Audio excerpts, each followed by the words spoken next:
This morning we're launching a new series called Today's Real Heroes. Our national correspondent Natalie Morales is here with an unforgettable pair. Natalie? And it's a story you have to see to believe. Our real heroes today are Dick and Rick Hoyt, better known as Team Hoyt. And if you haven't heard of them yet, be prepared. They are almost legends in their own right, and you'll see right now why they are heroes to so many.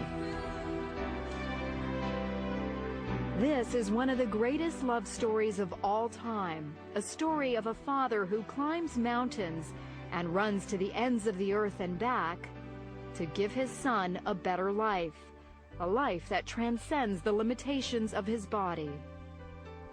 Rick Hoyt's fight started at birth 44 years ago when the umbilical cord was wrapped around his neck. He looked beautiful and he was strong and he was laying on his stomach, and I thought he was doing push-ups.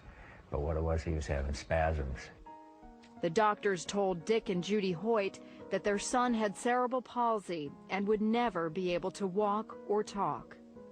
They said, forget Rick, put him away, put him in an institution. He's going to be nothing but a vegetable for the rest of his life. And we said, no, we're not going to put Rick away. We're going to bring Rick home and bring him up like any other child.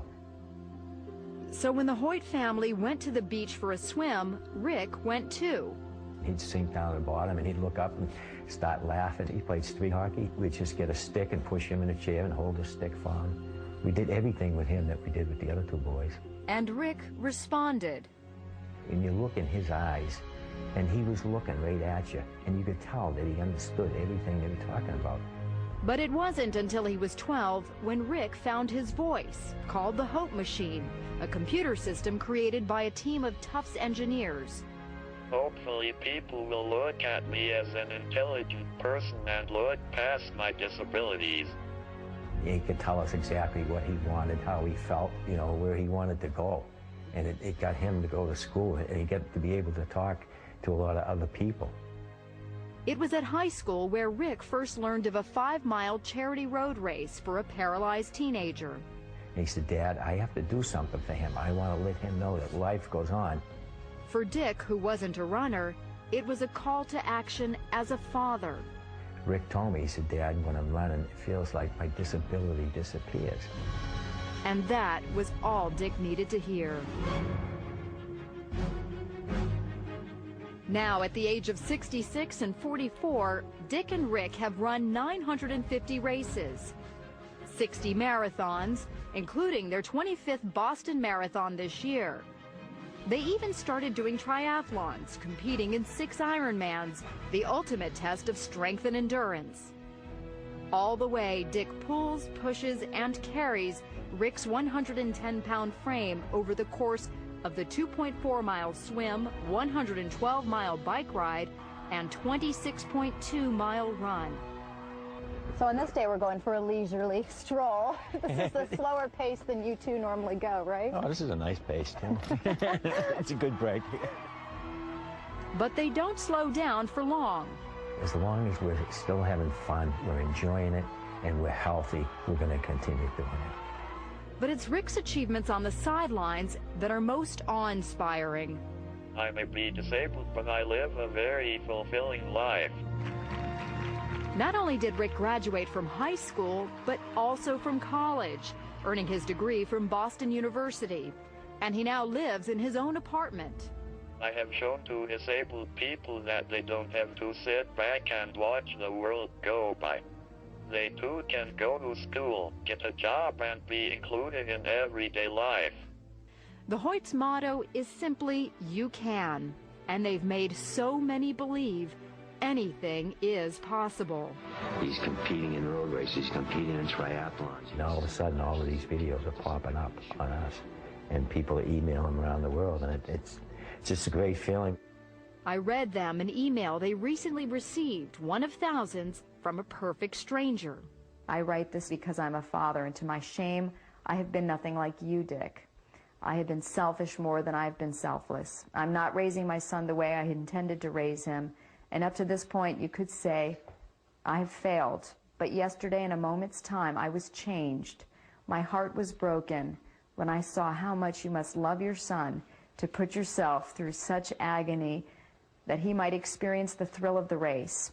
Yesterday, it became less about me and more about being my children's father. I thank you, sir. You hear this over and over again. Yes, yeah. It clearly is, it touches you every time.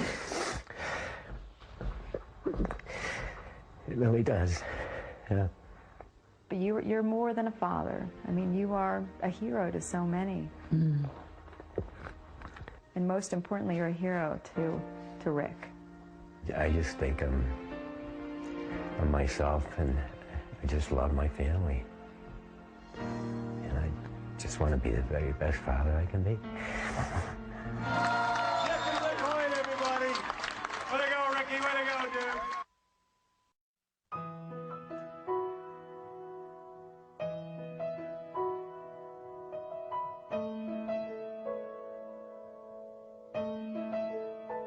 I can only imagine what it will be like when I walk by your side.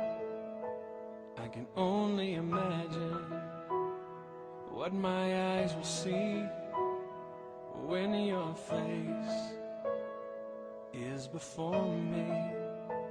I can only imagine. I can only imagine.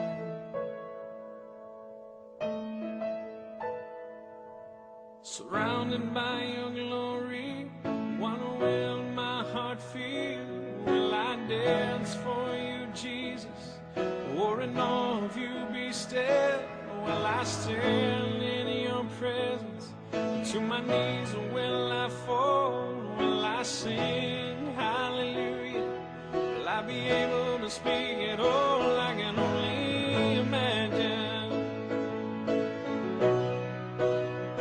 I can only imagine. I can only imagine when that day comes, when I find myself standing in the sun.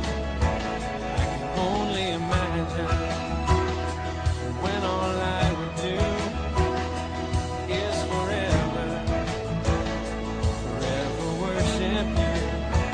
I can only imagine. I can only imagine.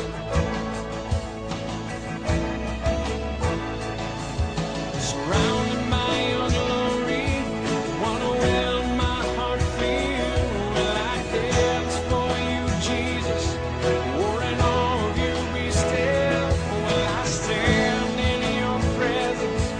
To my knees will I fall? Will I sing hallelujah? Will I be able to speak at all? I can only imagine. Yeah, I can only imagine. Yeah, surrounded by your glory, wonder will my heart feel? Will I dance for you, Jesus? Or in all of you be still? Will I stand in your presence? Or to my knees will I fall? Will I sing hallelujah? Will I be able to speak at all? I can only imagine. I can only imagine. I can only imagine. I can only imagine. I can only imagine. I can only imagine. I can only imagine when all I would do is forever, forever worship you.